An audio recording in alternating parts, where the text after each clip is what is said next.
This is the VOA Special English Agriculture Report. Soybeans are eaten by people and fed to animals. Some farmers grow them to replace lost nitrogen in the soil.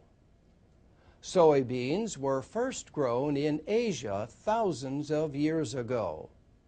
Now scientists have a full genetic map of the soybean.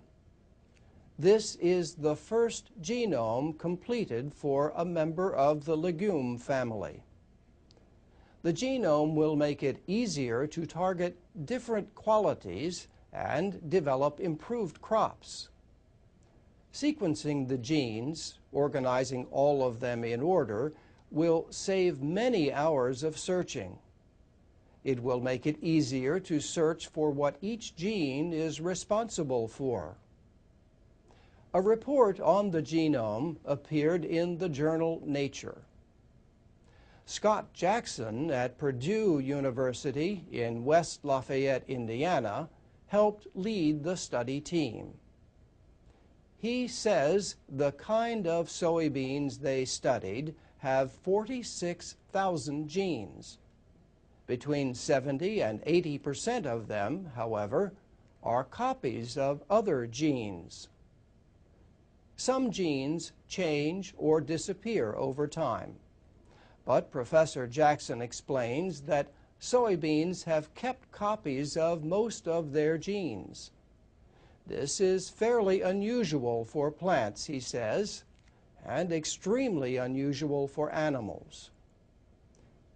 Genes are organized along chromosomes.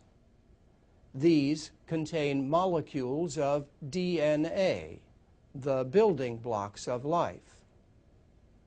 The researchers found that the sets of chromosomes in soybeans have copied themselves at least twice.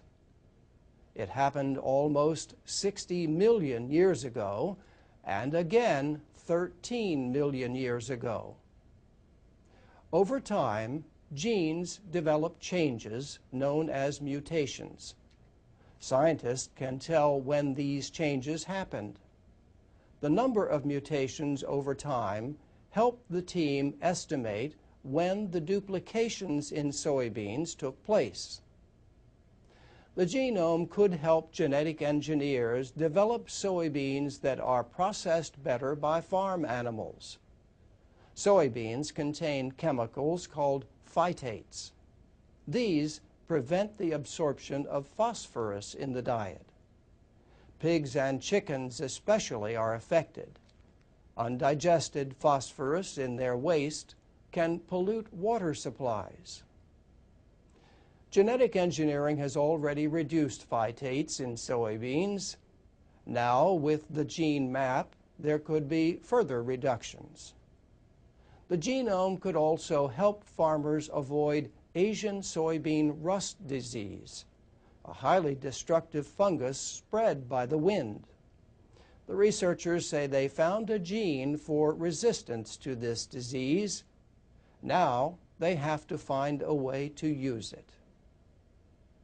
And that's the VOA Special English Agriculture Report. You can find transcripts, MP3s, and captioned videos of our reports at voaspecialenglish.com.